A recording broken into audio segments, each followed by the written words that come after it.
वेदों में ब्रह्मा, विष्णु और महेश का शाश्वत तत्व। एक बार फिर से आप सभी का बहुत बहुत स्वागत है।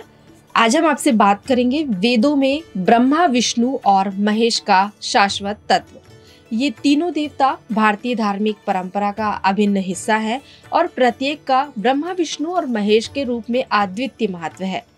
हम इस एपिसोड में समझेंगे कि वेदों में इन देवताओं का क्या स्थान है, उनका शाश्वत तत्व क्या है और इनका आपस में संबंध कैसे दर्शाया गया है।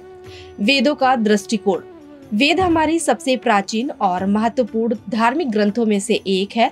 वेदों में भगवान के विभिन्न रूपों का उल्लेख है, जिनमें से ब्रह्मा, विष्णु और महेश के रूप में त्रिमूर्ति का वर्णन मिलता है।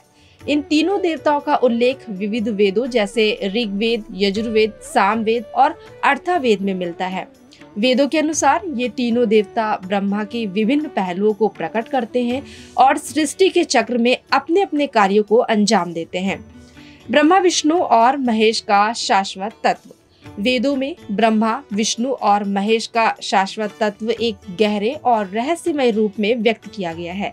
यह त्रिमूर्ति एक दूसरे के पूरक हैं और इनका कार्यचक्र सृष्टि के 3 प्रमुख चरणों सृजन, पालन और संहार को दर्शाता है।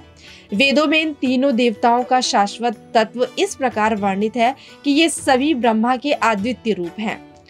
समग्र रूप से देखें तो ब्रह्मा, विष्णु और महेश का शाश्वत तत्व यह है कि सभी एक परम सत्य ब्रह्मा के विभिन्न रूप हैं। इनकी सृष्टि, पालन और संहार की क्रियाएं एक चक्रीय प्रक्रिया का हिस्सा है, जो जीवन के निरंतर परिवर्तन और पुनर्निर्माण को दर्शाती है। तो दोस्तों, आज की इस एपिसोड में हमने वेदों में ब्रह्मा, विष्णु और महेश के शाश्वत तत्व के बारे में चर्चा की। इन देवताओं का महत्व हमारे धार्मिक और आध्यात्मिक दृष्टि से नहीं, बल्कि जीवन के प्रत्येक पहलू में संतुलन और क्रम बनाए रखने के रूप में भी है। वेदों में इन तीनों देवताओं का वर्णन हमें यह सिखाता है कि सृष्टि के चक्र को संतुलित करने के लिए सृजन, पालन और संहार, ये तीनों पहलुओं का होना अत्यंत आवश्यक है। तो दोस्तों, आज हमने आपसे बात करी ब्रह्मा, विष्णु, महेश तीनों देवताओं के बारे में। कैसी लगी आपको ये जानकारी? अगर पसंद आई हो तो हमें कमेंट सेक्शन में कमेंट करके जरूर बताइएगा। मिलते हैं अपने नेक्स्ट एपिसोड में ऐसे ही कुछ रहस्यमयी व रोचक कहानियों के साथ। तब तक के लिए मैं आपसे आज्ञा चाहती हूँ। धन्यवाद।